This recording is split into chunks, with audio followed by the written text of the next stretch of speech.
Now it's time to present the first major new theory in physics of recent decades. Traditionally, physics has talked about laws which explain the relationship between variables. Think of Isaac Newton's laws of motion, or Einstein's famous E=mc squared.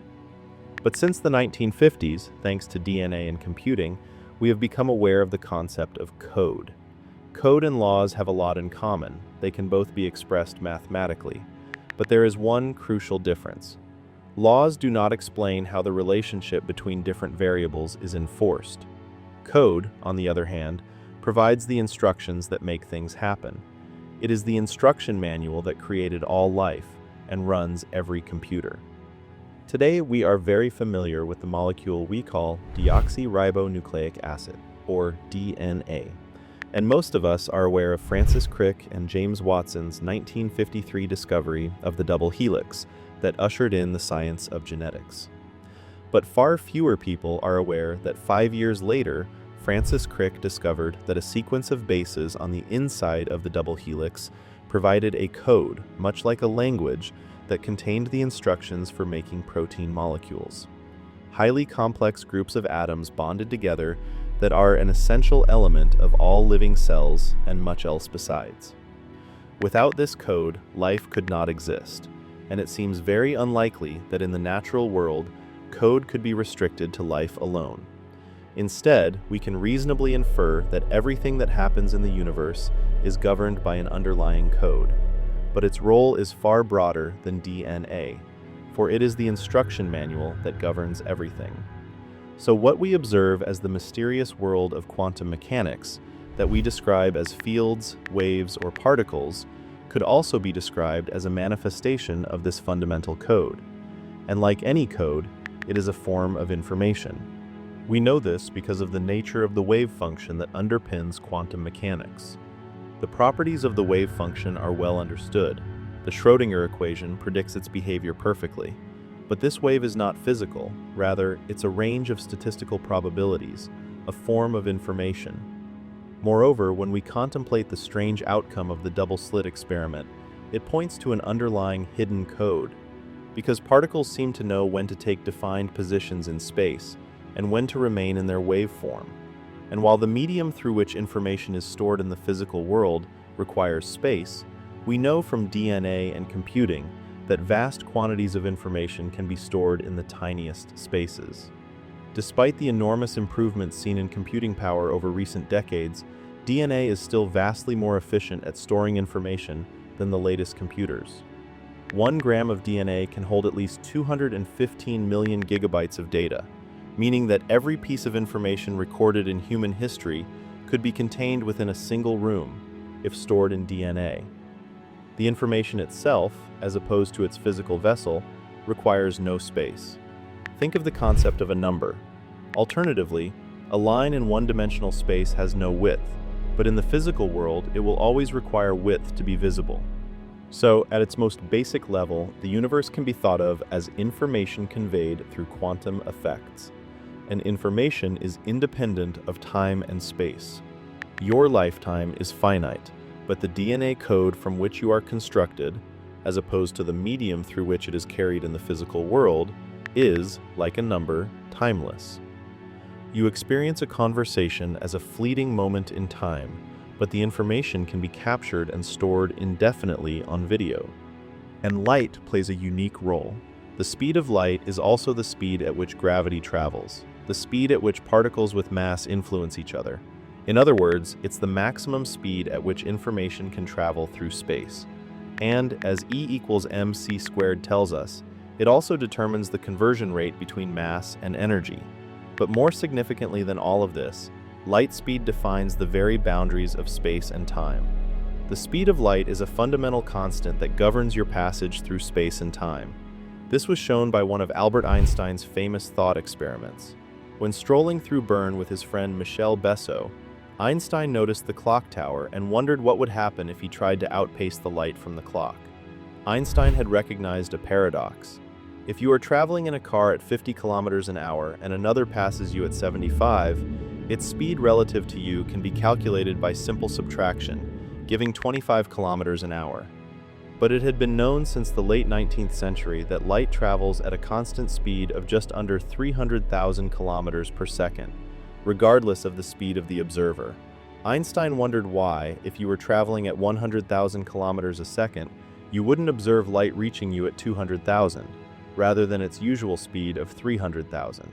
Einstein realized that the solution to this paradox was that time itself would change. The faster he traveled, the longer it would take the photons of light from the clock tower to reach him, and so the slower the clock would tick from his perspective. This was a key insight into the universe, derived from the mind of Albert Einstein, years before it could be validated by experiment. Consider two young twin sisters in a future where space travel is commonplace. One stays on Earth, while the other takes a trip at astonishing speed. While jetting away, if she could look back at her sister's watch, she would notice that the hands were slowing down as it took light longer to travel from Earth. But her sister back home, looking out at her sibling's watch, would see the same thing. As they both move away, each sees their passage through time slowing down relative to the other. Einstein named this the twin paradox. But relativity tells us that it's the space-traveling sister that will have aged by less, because she has traversed more space, leading her to experience less time. At close to light speed, the returning sister could have spent a month away, only to return to meet her 90-year-old sibling. In a very real sense, she has traveled into her sister's future. But if she could reach the speed of light, no new photons would reach her, and the clock would appear to her to have stopped completely.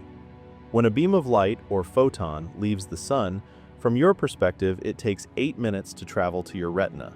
But from the photon's perspective, the journey is instantaneous. But so too is a journey from a galaxy a billion light years away, or even for a photon emitted at the Big Bang 14 billion years ago. And due to space contraction, relativity tells us that, as well as traversing no time, the photon, from its perspective, passes through no space. So, no matter when a photon is emitted or absorbed, all these trips from its perspective occur instantaneously, existing in a timeless, spaceless state.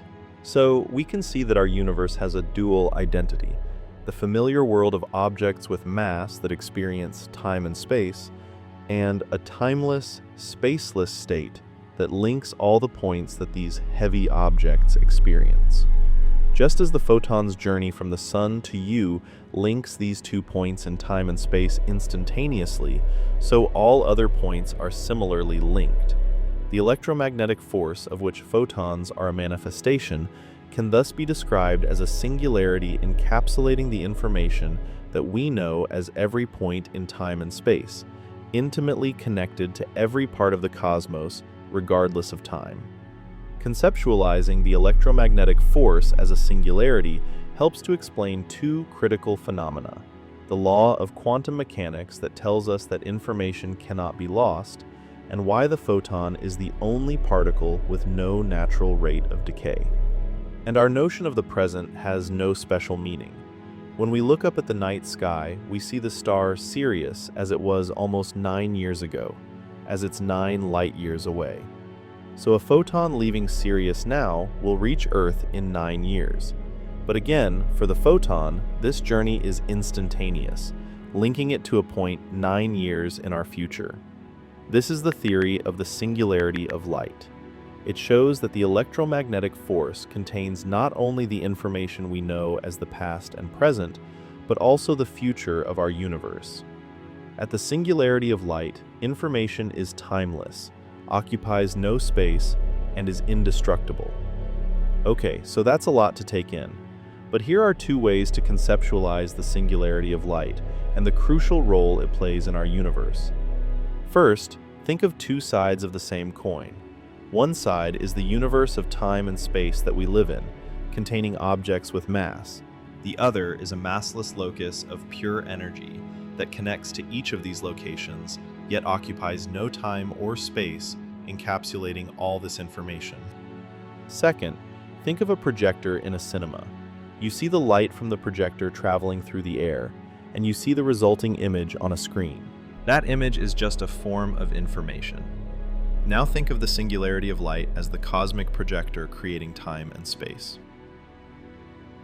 In the next episode, we will explore how our theories of the fundamental code and the singularity of light can be compared to existing theories, and how they might help to explain the strange phenomena we see in our universe. To get a complete explanation of the groundbreaking new theories presented in this video, you can order your copy of the book, One Search for Truth, Reconciling Science and Religion in the 21st Century, by clicking on the link below.